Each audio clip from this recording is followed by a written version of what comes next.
Joe Davis, welcome to Listening with Leaders.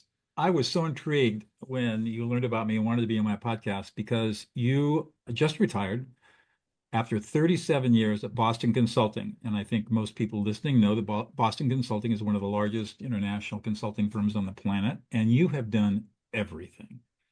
So we don't have a lot of time to talk, but I think you're the kind of guy I could talk to for hours. Let's just start off with backstory. How did you get into consulting? And I think you said you did some sales for a while out of college, but let's just start at the beginning. Oh my, because okay, I'm just going to be direct and truthful, which is what I am. To get into consulting is first off really hard because it's a little bit of luck, of course. I got in through HBS. I think it's almost a lot easier coming out of HBS. I hate to say this, you got to come out of one of these schools and I then, know I'm a Dartmouth graduate, so I understand. okay, I hate to say that, but I went to Whitman College, which is not great school, but not, if I hadn't gone to HBS, I wouldn't have found it. But at HBS, this is 40 years ago, as you pointed out. Black Saturday was the day where all the investment banks and Uh, consulting firms came. And literally you just sign up for as much as you want. You have interviews on Saturday, you get calls for second round on Sunday, and this is for a summer job, offers on Sunday night. And so wow. on Monday morning, nobody would talk about what happened because you didn't know if the guy sitting next to you got a job. You didn't want to be embarrassed Right. each other. So to be honest, somehow I personally, you asked how does one get in, but I got obviously something clicked. It's also a little bit of luck. But I will tell you a couple of stories. This was 37 years ago when BCG was really a strategy consulting firm and the pure 8 week studies, smart as hell people, leave the slide deck behind. No one else, that's exaggeration a bit, but not everyone could grasp it all. After my summer, two comments. One, an HBS professor just said, Joe, you'll never survive there. You're not smart enough. Oh, okay. You asked what forms a person, a little bit of motivating someone through negative energy. And when I got the full-time offer, the partner said, this is really great, Joe, because we use big words and all kinds of stuff, and you talk with the client in a way they can engage with, which is also maybe a compliment, but maybe a put down. But okay, I got my strengths, I'll use them. Absolutely. So you started out right out of business school, out of Harvard, working for them. And t tell me the trajectory of a 37-year career at a massive consulting Well, firm that took there's you a all lot over of the country and over the world. all over the world. Yeah, there's a lot of trajectories, obviously. But everybody, I will say, to be fair to my firm, you are a consultant, and I was a consultant serving clients the bulk of my time, most of my career, until I became the head of North America. Then it was mostly management and leadership but still having a client. Yeah, I had a heck of a fun career. A couple of years in, actually, a piece of paper came around. Those days it was paper. What office would you like to work in if you wanted to transfer? And I checked every office on the list, including Moscow. And the head Wow. of the office said, Joe, and I was the second year. Said, Joe, he called me and said, Joe, you were a discussion topic at the executive committee meeting. I thought, what? I'm just some second year. He said, you're the only person in the world that checks Moscow. I said, Really? oh, he said, "Do you really want to take?" I had two children, two little girls, and you really want to go to my? This was pre the wall, everything. Right. Did you really want to go there? I said, "No, I just was checking." I said, "Maybe you better erase it." I said, "Okay, let's erase." But I did have an opportunity to go to Australia for a couple of years, which is a little bit uncommon in consulting, but it was an incredible opportunity to just work outside my own market, get to know new people. My mentor, which we can talk about, important mentorship, said, "You want to come and open the Washington office?" I was in Boston. You stick with your mentor unless it's really inconvenient. And two, I thought it'd be fun to open an office. And that led to consulting plus leadership or management. I eventually ran that office, ran the Northeast system, started a public sector practice. There's a lot of different twists and turns along the way, and then eventually led North America. So how do you make the shift from being a producer as a consultant to being a leader, which is a totally Yeah. not, it's not Well, producing, it's a very different skill set. I hope all my colleagues don't listen to this. I mean, one thing I will, just to be fair, you have to be a producer almost the entire time. I ran the Northeast system, which is the largest system in the world. I still was 60% consulting and clients. My Mhm. number target maybe a little bit less because of the management, but it was still there. But to your point, it is really different because consultants are typically not managers. No offense to all my friends. They're That's not true. not leaders. They're very analytical, very smart. They know how to work well with people. They're usually pretty good listeners, one of your important points. But that's different from motivating, inspiring people. And I can't, but I guess the thing for me at least, and probably for anybody, first off, there's experiences along the way that help grow you, but also getting thrust into a role But in the consulting world, if you're really good commercially, that's when it's kind of wait. True everywhere. For some Yeah, reason, like, for some well, you're reason, business commercially. is, Why are we having you now manage? Why don't you get back out there and sell? yeah, there's this myth that if you're really good at producing, that means you're going to be a really good leader of people who are producing, which is a totally false. It's totally false. Yeah, no, Leadership is a completely different set of skills. especially leadership. You might be able to go manage an office, which Right. is okay. And managing BCGers is maybe not as hard as managing some because it's all up or out. They're hard to get promoted or I quit and go do something else. But there are also maybe a lot of egos involved. You got to deal with that, or some damn smart people. But you're right. A lot of, I don't think a lot of consultant, and I know you were an ex-lawyer, I don't think a lot of the persons that got thrust into leadership roles became real leaders. They could manage, they could run the office, they can make that work, which is great. But leading, inspiring, and all that might be a little different. And you know where I really, I'll let you ask questions, but and I'll jump, when COVID hit, that was a time for leaders. Oh, That was not a time. Managers are important, but right. that time where all the traits of inspiring, connecting, engaging, listening, being vulnerable, but all packaged up. And I think it exposed the best leaders and not exposed, but helped us identify. The best people rose to the top because that's when it was most challenging. You learn these skills, For trial me, and error. yeah, well, yes, of course. But I had experiences, and I had an incredible mentor, I will say. I had an incredible mentor. He's the one that opened the Washington office. I was a junior guy that opened with him, and he just spent a lot of time teaching, training, etc. All the consulting craft, and he happened to be a good manager and pretty good leader, and the leadership craft. So a mentor is essential. The other thing I'll say though is if you learn from mistakes and experiences, and I'll tell a quick story. When I was at Procter and Gamble, I got promoted when I was 24, 25 after 2 years, and now I had sales reps I was leading, and they were a couple of them were career salespeople. So they were 45 years old. To me, they were like, "Oh my gosh, I'm 24. I'm scared to death."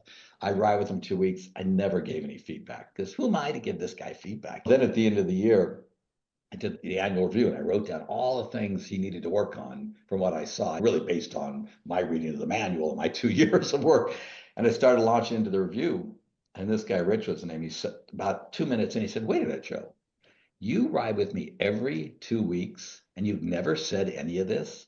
What the blank is going on here? What the?" And I was mortified and oh my gosh. And of course I said, "Yeah, but I was afraid to tell you and who am I to train it for?" And after he walked out, we finished, my manager or boss at the time said, "You never write a review again where you haven't, all the words on that piece of paper, they haven't heard before you get in that year-end review." It's moments like that Right. where you learn how to be a leader. And now you have to learn from them. If you just ignore it, then shame on you. But if you Right. capture those moments, say, "Wow, I am never going to forget that one," no matter how hard it is to tell people what they need to work on, or whatever. Experiences, to your point, and mentorship are two. So what's it like leading some of the smartest people in the world who not only are they the smartest people in the world, they know it and they're not afraid to tell you. Yeah, but I guess a couple of points. You almost have to be smart about leadership because you could say, "Go jump off that cliff," and they'll go jump, not literally, but they will because they want to deliver. They really Right. drive it. I think the main one, you just got to make sure you got, which goes with anything, the right people in the right role with the right, don't have the least analytical who's, but still pretty darn good, but really good with clients doing the hardest analytical piece. Let the most, oh no, but he's got to learn. Wait a minute, let the most analytical person do that. Put them out of their comfort zone. That's the one thing. People put people in where they can best deliver, which is smart people don't care as long as they have a chance. I do think though, just to your point, just because they're smart, everyone has a lot to learn. They don't know how to necessarily learn, engage with people. They may not be very good listeners because they think I already have all the answers. So there is still all the normal training that one has to do. One thing you do have to do though, we used to, you've probably heard of the strength-based training type Oh of yeah. thing. Out of Gallup. We used to have these piece of paper, two sides, what you need, what you're good at, what you need to work on. And it was an up or out place. So what you need to work on was all black, all ink. Because if you didn't work on it, you'd lose your job. So it was almost like that's nice to do. But people would say, "Wait a minute, you're just beating me up. Isn't there anything over here?" We actually did. But the point is, yes, there's things over here, and they'll help you be good at that over there. We weren't good at that 25, 30 years ago. We changed. So that's the other thing. When they're highly talented, like anything, figure out what they're best at and help them use that to get better at the things they need to work on. The last thing I'll say is be direct in feedback because they're darn smart. Everyone can spin everything. So I think the more clear you are, the more direct. Might be painful, but if you really come from a place of caring and their growth, it's okay. So you survived in this consulting world for 37 years. What is it that got you up in the morning and got you excited to go to work? Two things really. I did in the early days. I really love trying to make a difference with the client. Hmm. And for me, and thank heavens, consulting shifted from that 8 week thing to we like to be there a full year and help get it implemented and all that. Not doing, but make sure it really gets done. That inspired me to get it done. If it had just been 8 week study after 8 week study, I wouldn't have survived. I would have quit. That's just me. Other people would have been fine. But for me, I think back on that, and it was really even then the client people, not the client institution, that I really got inspired. I like had friends. And then the other thing for me for 37 years is I did leading and managing. So I loved leading teams, leading BCG, helping to grow it out. Satisfying to see young people come in and watch them develop their potential. Yeah, when I ran North America, you can believe this 70% of the staff were under 29. Wow. Well, it's a young person game, as you said. Yeah. But that's pretty inspiring to get up and be around 29-year-olds when you're 60 plus. It's pretty Right. inspiring. Or at least you stay awake and on your feet. Exactly. Exactly. So, Joe, what do you think it is about you personally that made your whole career so successful? What did you bring to the table that nobody else had that allowed Yeah, you well, to be successful?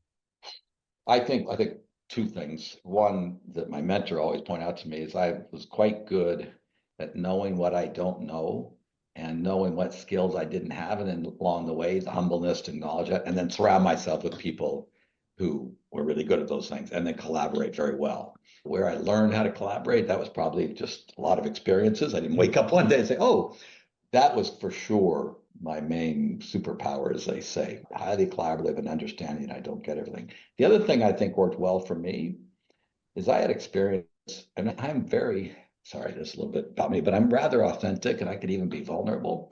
And I had experience along the way. My parents got divorced at 8, really bummed me out.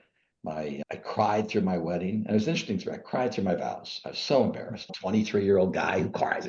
But the number of people that came up to me afterwards, oh, that was so wonderful. The love in the church was amazing. And I didn't process then, but what happened is authenticity inspired people. Then my mom died when I was 30. And I, of course, cried through the entire, when the three sons, three of us were talking, I cried the whole time. And there the priest said, "Joe, tears are the fountains of love, so it's okay." And I got the same feedback. All these people come up, "Oh, that was so wonderful." So here I was embarrassed both times, and I didn't process at the moment, but the message was, wow. Now you can cry at a wedding, don't cry all or cry at it. But wow, if you bring your authentic self and show emotion, people want to follow you. They're inspired. And It's so interesting that you're saying this because, first of all, I completely agree with you. And second, I'm working on my fifth book on leadership empathy. oh, well, there you go. And I'm talking about, I just was editing a chapter yesterday talking about how to be authentic and vulnerable without being weak Yeah. and kumbaya, right? And Yeah. so there are ways to do that, which I talk about in the book. And obviously you mastered it. And I agree with you. Most people don't know that I was born with severe disabilities. I talk about that. I didn't used to talk about it, but I talk about Yeah. it now. And people can relate when you're able to share stuff that you've been through, the pain and suffering and discomfort that we all go through. And we've been trained by culture not to show it because it makes us weak.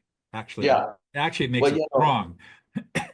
yeah. And we've been trained by the old culture, the Jack That's right. Welch, and Jack's a fine guy, but the Jack Welch culture, or even more, no, that's the worst, or the IBM, you're just a cog. IBM's a better company now. It's changed. Remember, white shirt, blue suit. I remember. Those days are gone. They are gone. Now, doesn't mean go cry every minute.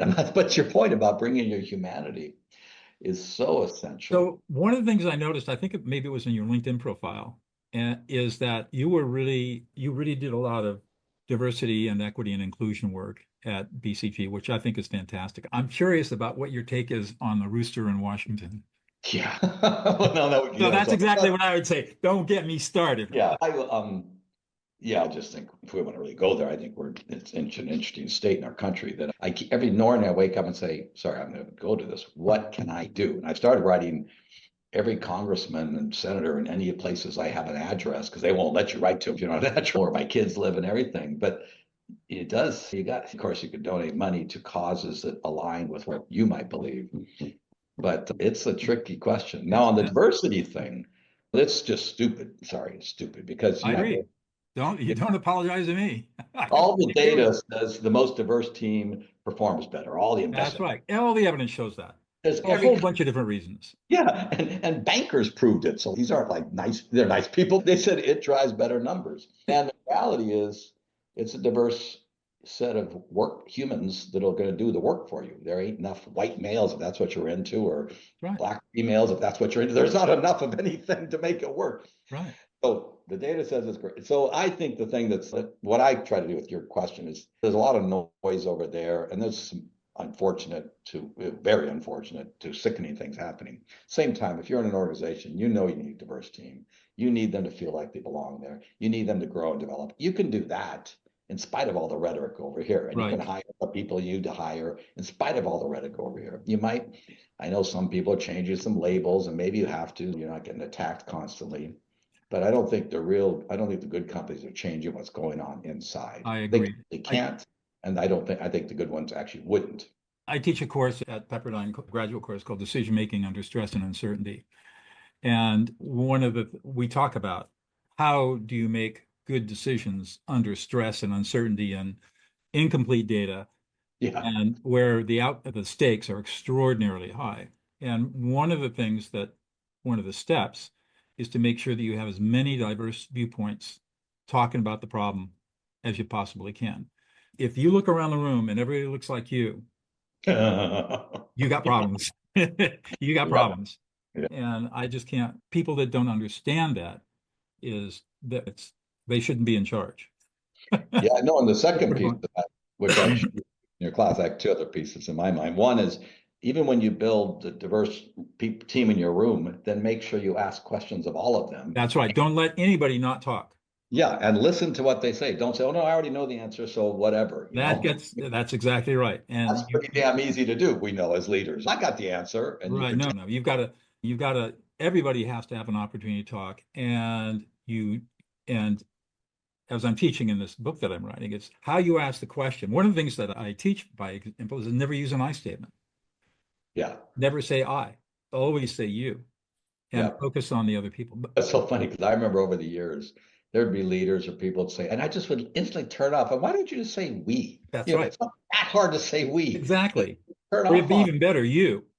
Yeah, but if it's a team doing things, hey, how are we going to get there? That's okay. But you not go. how am I going to get you there? Right, exactly. The other thing on your class you probably say is, of course, when it's that intense, you never have to make it might be times you have to, if you're in a war or something, you don't have to make a decision on the spot. I had one friend said, Joe, if it's really tough, just sleep on it overnight. One, it may go away. Two, a good answer may emerge. Or three, then you steadily. And that's hard to remember. So if I got the answer, you just want to whip off the thing. Well, and the problem, goes to a basic problem. People feel an urgency to make a decision because they're not managing their own unconscious anxiety. That's interesting. Yeah. And because they'll do anything to get out of their anxiety, they'd rather make a bad decision and get rid of the anxiety than sit with their anxiety and make a good decision. Yeah. So part of what I teach is how do we manage our internal emotional state around difficult decisions. We got a few minutes left. Talk to me about listening. You're obviously an excellent listener. How do you learn how to listen? You have a good mentor, beats it into you over and over. Wait, because he would always be so good at you. Did you ask this? Oh shit, I didn't ask that. Do you know this? Oh no, I don't know that. That's a very good lesson. I tell you a couple of thoughts. One thing I used to say to my teams: engage the skeptics and uncover the no's, which is a version of what we said about. And because usually the noologists, 1 out of 1,000 might be a pain in the neck. I don't even know if that's true. They all know something. It might be this little, but that thing is critical to the best answer. And if you don't find it out, shame on you. That's one thing, is just always be probing the people that, hey, that's not a good idea. Oh, why? The other thing, and then I just think it takes some humbleness, is, it's just nobody has all the data and all the information. And I've never met a single leader that actually believes they do. They might make decisions faster than other ones in the amount of data they collect, but as long as you remember that, which is not easy if you think you have all the answers, But I think the other thing you said is you got a great set of people. The other thing to do is think about, okay, who's in the room? Who am I with today? And where are they coming from? And I know that takes a little bit of time, but think fast. You're a smart person. Right. And then probe on, hey, you're in finance. What is the finance team thinking about such and such thing? Or, hey, you grew up in California and I'm in New York. What do the Californians think about? I don't know. Find something about their lived experience or their Right. background and Yeah. just probe. And then as And Alex ask, Gorski, I'm sorry, Alex Gorski once said, it's not your job as a leader to have the best answer in the room. It's your job to get the best answer out of the room. exactly correct. That was a nice, simple thing to remember. No, all we care about is the best answer coming out today. Whoever has it, more power to them. Or Absolutely. Wow. Well, we're about out of time. One more question, Joe, and I'll let you go. I know you got a busy day in your summer home up there in northern Minnesota. What's one thing about yourself that we would never know about unless you revealed it to us? I like to meditate. I'll Well, pick there you that. go. I Not many. started meditating when I was 18 years old. I started later than that, but it is quite good. Not many people think regular old white males, 60 plus years old, meditate. So that's probably, except for my friends, no. Yeah, no, I mean, that the contemplative practice is something that's very important for providing balance. And whether it's meditation or I was a martial artist for many years, secondary black belt, Tai Chi master, doing Tai Chi as a contemplative practice or meditation. I think it provides a balance to the fast-paced cognitive process Right. that you experienced as a consultant, and I certainly experienced as a trial lawyer Yeah. for over 2 decades. I was going to say, when you were saying about make the whole decision-making process and the anxiety, I thought everyone just meditated, they'd be able to work through that more That's right. easily. Well, That's I think, hard. and part of the job of the leader is to recognize that anxiety and manage the anxiety of the group Of themselves. and Yeah. the group. Yeah. Heifetz, do you ever run into Joe Heifetz of Harvard? He wrote Leadership Without Easy Answers back in the mid-90s, talked about Yeah. I the remember the leadership. name. I didn't run. I don't know him though. Yeah, so he talks about the three functions of leadership: focus, direction, and safety. Those are the three psychological functions of leadership. And Yeah. part of that is all managing group anxiety. So really interesting stuff. I could talk to you for hours, Joe. I I know. know we could go on. You get But my brain I processing. really appreciate our time today, and I know that my audiences love you too. So thank you so much. Thanks, Doug. This is a lot of fun. Absolutely.